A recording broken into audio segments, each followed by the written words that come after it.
Assalamu alaikum. I hope you are doing well. We are here with a new video, and today we are going to discuss one of the SLOs from class 10 Pakistan studies. So the SLO is correlation between population and development.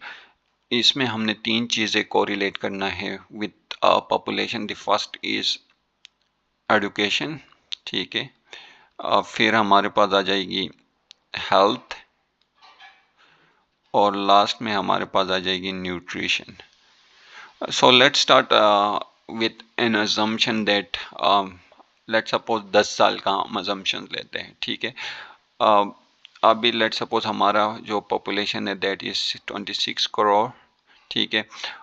तो after 10 years, ठीक है, ये हमारी होगी तकरीबन may be you can से 27 करोड़, ठीक है.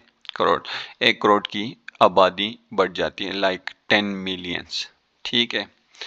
तो इससे क्या होगा, हमारी जो क्लासरूम्स हैं जो कि ऑलरेडी जो गवर्नमेंट स्कूल्स वगैरह में पढ़ते हैं, कि वहाँ पे बहुत ज़्यादा और क्राउडेड क्लासरूम्स हैं, ठीक है. अगर 10 मिलियन की पॉपुलेशन इंक्रीज़ होती है विद इन 10 ईयर्स, तो वो क्या होगी, उसमें मज़ीद और क्राउडेड क्लासरूम होंगे. फिर हमारे पास जो टीचर्स होंगे उनकी शॉर्टेज होगी. जिस जिस स्पीड से हम ट्रेनिंग और रिक्रूटमेंट कर रहे हैं, ठीक है, वो बहुत स्लो है as compare to our population growth. फिर हमारे पास जो इनरोलमेंट्स होंगी वो लो होंगी, ठीक है, और जो ड्रॉप आउट रेट्स होंगे they will be high.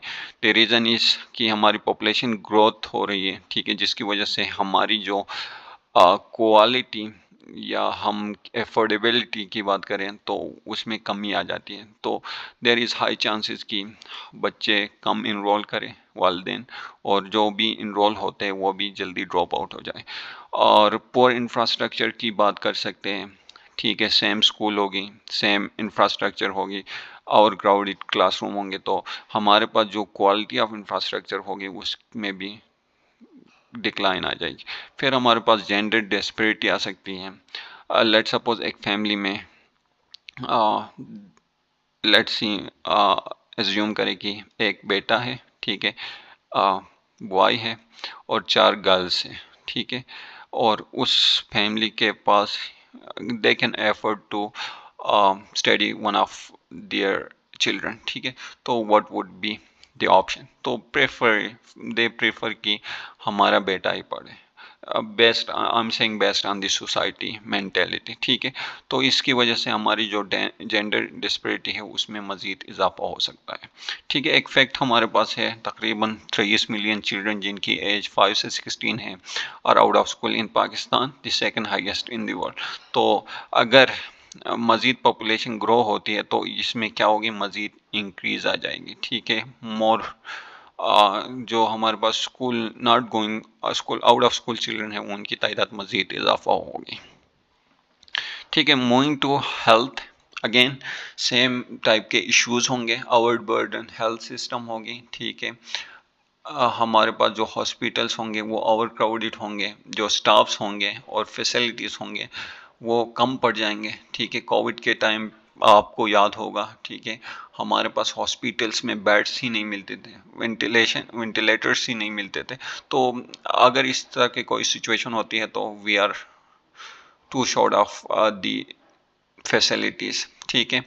Again एक प्रॉब्लम है जो कि high infant and maternal mortality है, उसमें मज़ीद इजाफा होगा, और जो इन्फेक्शस डिजीज से स्प्रेड है उसमें मज़ीद इजाफा होगा.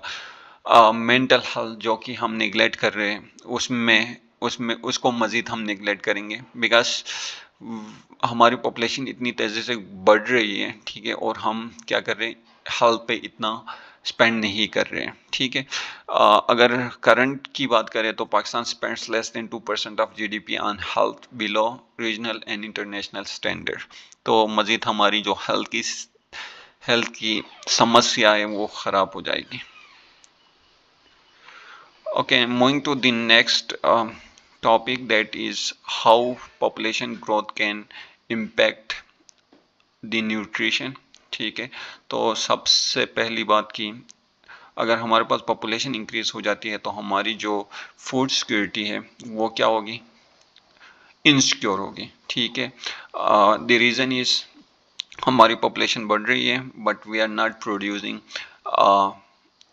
यू कैन से फूड, ठीक है। एग्रीकल्चर प्रोडक्टिविटी हमारी इतनी ग्रो नहीं कर रही जितनी हमारी पॉपुलेशन ग्रो कर रही है, ठीक है। इसकी वजह से क्या होगी, मेल न्यूट्रिशन होगी, फिर स्टनिंग होगी, जो कि पाकिस्तान में ऑलरेडी 40% चिल्ड्रन क्या है स्टन है, और 17% सफ़र कर रहे हैं वेस्टिंग से, ठीक है। इसकी वजह से फिर पोवर्टी होगी, इन्फ्लेशन आ जाएगी, और जो मेटरनल मेल न्यूट्रिशन है, ठीक है, उसकी वजह से मज़ीद हमारे जो पॉपुलेशन में मेटरनल डेथ्स हैं, ठीक है, और चाइल्ड डेथ्स है, उसमें इजाफा होगा।